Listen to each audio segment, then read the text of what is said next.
going to solve systems of equations. So what are systems of equations? Systems means that you have more than one. And one way you can tell that you have a system is we can see that we have this curly brace right here, and we have two separate equations. So the first thing we're going to notice is that each of these are linear. So this is a linear equation, and this one here is also linear. So with any system of equations, there's three ways that you can go ahead to solve for the solution. So the first way you could do might be by graphing. The second way is substitution. And the third way would be by elimination. In this case, all three are going to require a little bit of math because in order to graph, you have to get it to y equals. We're going to start with substitution. We're just going to start that way, and then we'll do elimination, and then we'll do by graphing. So when I'm looking for what's the easiest variable to solve for. So my easiest variable to solve for would be the y in my first equation. So let's go ahead and we're going to solve for y. So in my first equation, I have 2x plus y equals 10. So if I solve for y, I end up getting y is equal to negative 2x plus 10. Okay, so I just want you to note that that was this equation right here. It's the same equation. Okay, so now that I know what y is, I have the same variable y right here. So that means I can take 3x plus 4y equals 12. Well, since these two y's have the same value, this one and this one, I can simply substitute this value of y in for that y. So that's what I'm going to do. I'm going to take this quantity and I'm going to substitute it in here.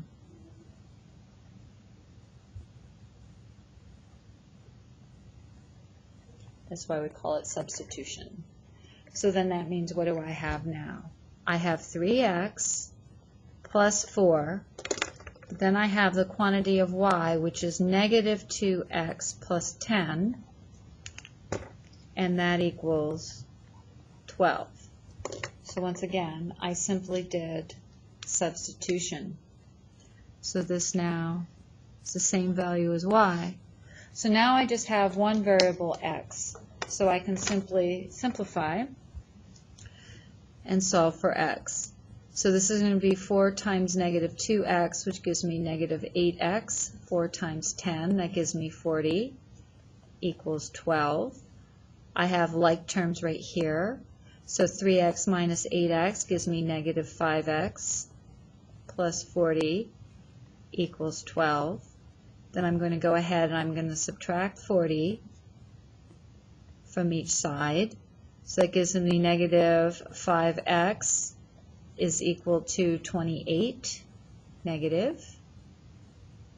And then I'm going to divide both sides by 5. I'm going to go ahead and do that in my calculator. And I find that that gives me x is 5.6. Okay, so that's my value for x. But if we notice in our equation, I have x's and y's. So now I have to solve for y. So I'm just going to go ahead. This one here is already y equals. So I'm going to take this value of x, and I'm going to substitute that in here for my value of x to get y.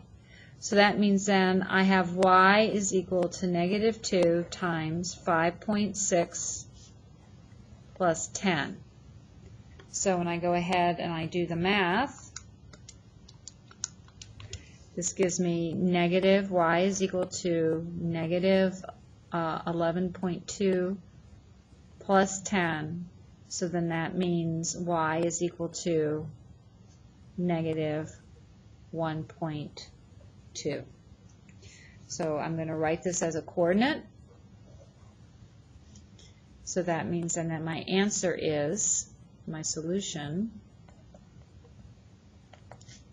is 5.6 and negative 1.2. Okay, so what does that mean? Let's see what that means.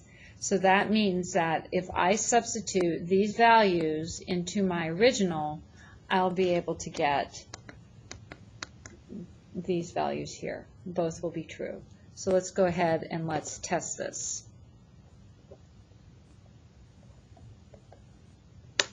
So if I have 2 times 5.6 plus negative 1.2, I should get 10. And if I have 3 times 5.6 plus 4 times negative 1.2, I should get 12. Okay, so we'll just simply put that in my calculator and see if that's so. So 2 times 5.6 plus, which is the same, plus negative 1.2 is same as minus 1.2. Okay, I get 10, so that works.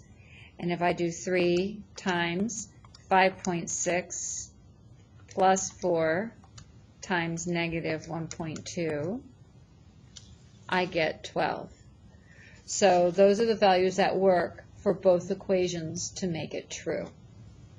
So let's just, in the next video, we're going to go ahead and we're going to do this by elimination, and then we'll do it by graphing, and that will make it a little clearer of why those are the answers visually.